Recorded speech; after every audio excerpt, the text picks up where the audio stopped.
Hello guys, and welcome as always back to New Zealand. Now in this week's video I want to give you 3 reasons why I honestly think landscape photography can in fact make you a better person and can actually be beneficial to your life outside of landscape photography as well. And I want to share with you a couple of my own experiences in that field and stuff like that, so we will get into that. Now, as I'm sure you can see from the surroundings, we're going to delve into a little bit of woodland photography this weekend. And the video's going to contain all the usual good stuff. We're going to hunt for subjects, compositions, and yeah, we're generally going to have a nice adventure out in the woods. So let's get into it.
Right, we have just started to get a little bit of rain, hence the yellow beast. Which is a bit of a downer, to be honest. This is like, I think, the 4th week in a row that we're going to have some sort of precipitation. So yeah, we'll see how that goes. Now, anyway, I thought this would be a good opportunity to talk about reason number 1 to how I think landscape photography can benefit you as a person. It can benefit your life outside of photography, and that is community. And this is something that came as a real surprise to me, to be honest. And to be even more honest, I didn't really even want to get involved in the community side of things.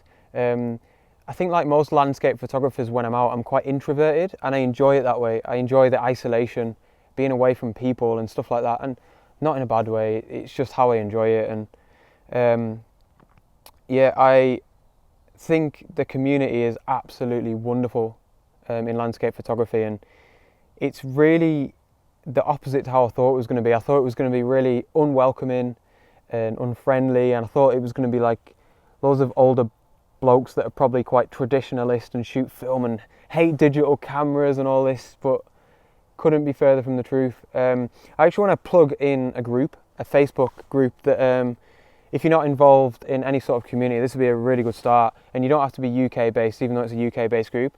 I'll put the link to the Facebook group in the description below the video because it's quite long-winded. But it's basically a load of people actually like myself who do landscape photography vlogs on YouTube and stuff.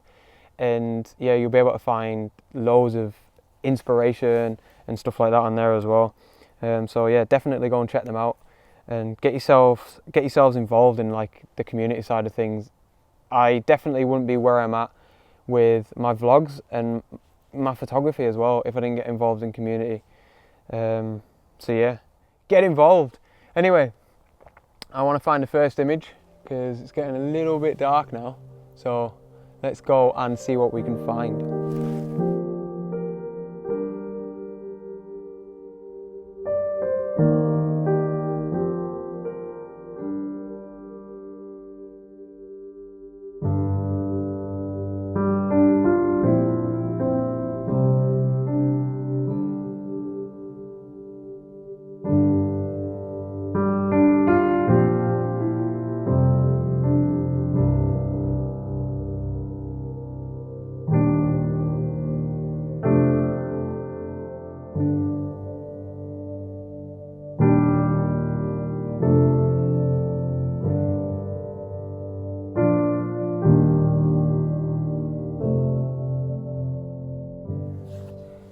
Right, so first image, I think it's going to be a bit of a cracker.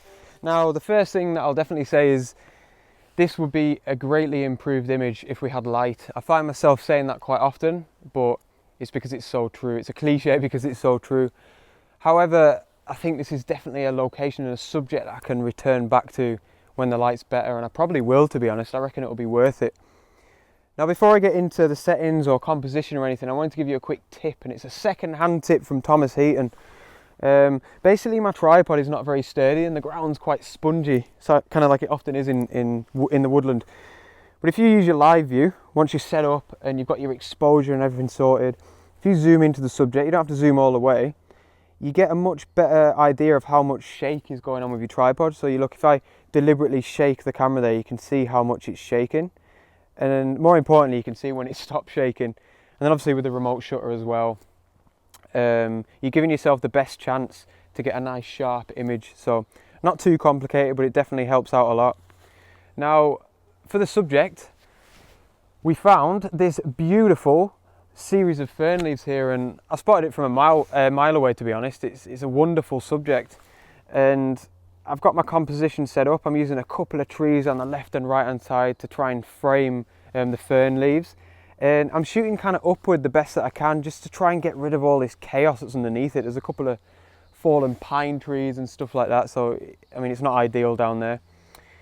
Settings for anyone that's interested: ISO 100 because we got the tripod, f4.5, and around about 1/3 of a second. There's not much wind in here, so even though it's a fairly sort of long shutter speed, it's still going to be a nice sharp image.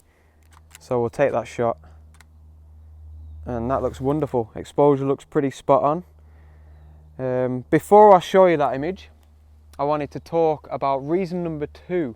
This is a really good time to do it. Reason number 2 to why I think landscape photography can make you a better person. And that reason is perspective. Now, this is a subject that I could stand here and talk for hours on end about.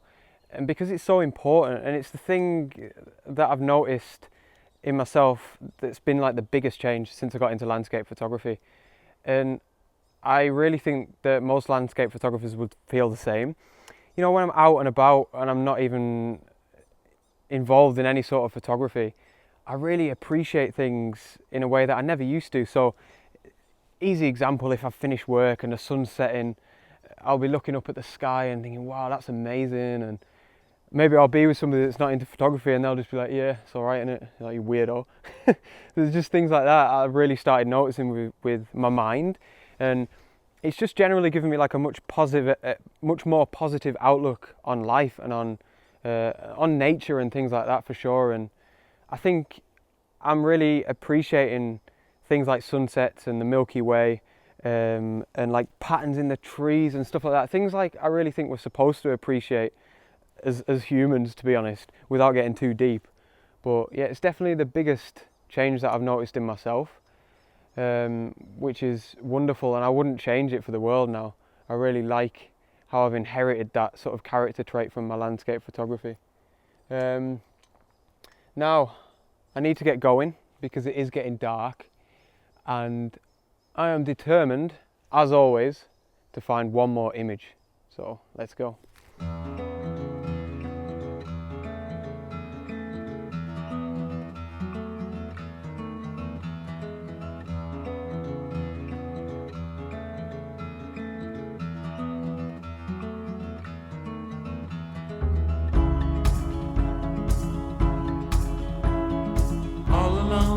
Tonight, but you don't seem to forget about yourself. Wondering how it could go so wrong, but you didn't call for help. But let me tell you about the trees and the seas, how it's all connected. The flowers and the birds and bees, the northern lights, yeah, we're all affected.